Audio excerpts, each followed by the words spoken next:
How the heck did you get up there? Hi, I'm Dr. Aaron Bates, and welcome to your hip range of motion series. One of the reasons why it's so difficult for people to get any results with stretching is because stretching doesn't really get into the hip joint the way you want it to.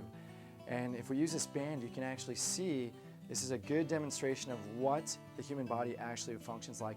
If the skinny part were the actual muscle and the thicker part are going to be more like your ligaments, or more specifically your tendons and the capsules of the joint, when you stretch, the majority of the stretching actually happens in the thinnest part of the strap here, which is exactly what it's like when you're stretching the human body. The muscle will stretch, but the truth is the majority of adhesion, scar tissue injury, restriction, subluxation, it all happens right in here. So when we use a long lever, like a stretch, to try to get into here, to get the freedom and the mobility, not much happens. It all happens out here, which is why stretching can have some effect, but oftentimes temporary, not long lasting, as well as not really effective in the first place. This is Dr. Rob Bates, my dad, and this is your hip distraction video. You need the bands to do this exercise. Inversion moves in a bar. Kettlebell helps too. Okay, so let's get started. The very first exercise, we're using the band, which is attached to the wall, and distracting my hip backwards as I bend forwards. Get all of your weight into the back of your heels and keep your back perfectly straight as you bend over and put your weight on your right hand. As you can see, I'm rotating to the left, which is going to not only create a twisting motion to the spine, which is really healthy, but also I'm distracting immediately onto the inside of my right hip. Be very careful when you exit and repeat the other side. Do about 10 to 15 reps. You're gonna get about 20 to 30 swings. Make sure you got a pretty good rig set up, or do this in a park where it's all professional, everything's professionally installed, but do nothing but swing. Bosu, stretch yourself.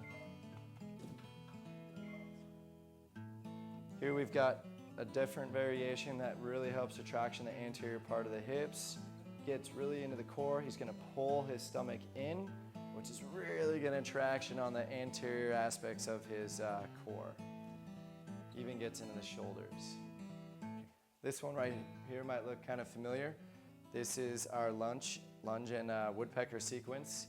Here you can see we have an actual anterior traction on the hip with a perfect lunge, so the glutes are engaged. The quads are engaged, so he's nice, squeezing really tight right there. He's flexing his back ankle to floss every tissue through his leg.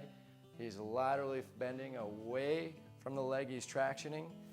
And because this is a little high, we're pushing this down to get a better straight anterior traction. Beautiful exercise. Okay, you're gonna grab this. Okay.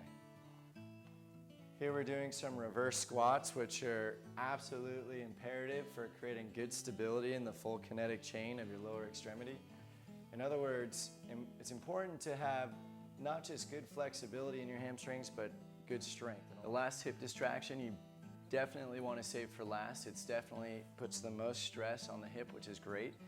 And if you have any type of knee problems too, you want to be aware of that. What we're doing is we actually have a strap, a band pulling my hip up into the air.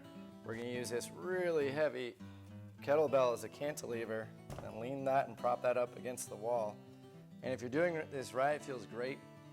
Right now, I have no pressure on my knee and have a huge traction in my hip. And if I lay back, I can get even more.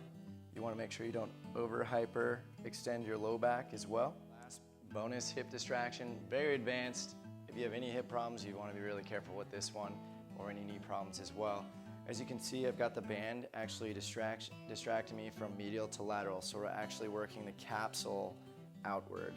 I've got the kettlebell pulling me inward, so my whole leg is being pulled this way. This is virtually impossible to do other than the way that I'm doing it right now. You can add a little facilitated stretch here too, which is even more dynamite. What I'm gonna do is actually try to pull the kettlebell up, which is increasing the stress on the tendons and the capsule and taking it away from any muscle component. and then I'm gonna relax again. Now I'm getting more capsule and muscle involvement. I can do it again. And you just do about 5 seconds each one and let it relax. And that is just a real beaut. So that's our hip distraction series. After doing that, your hips are gonna be more mobile and feeling great. And you should be able to get deep into your squat just like this, just the way our ancestors did when they had dinner and cooked by the fire. And enjoy.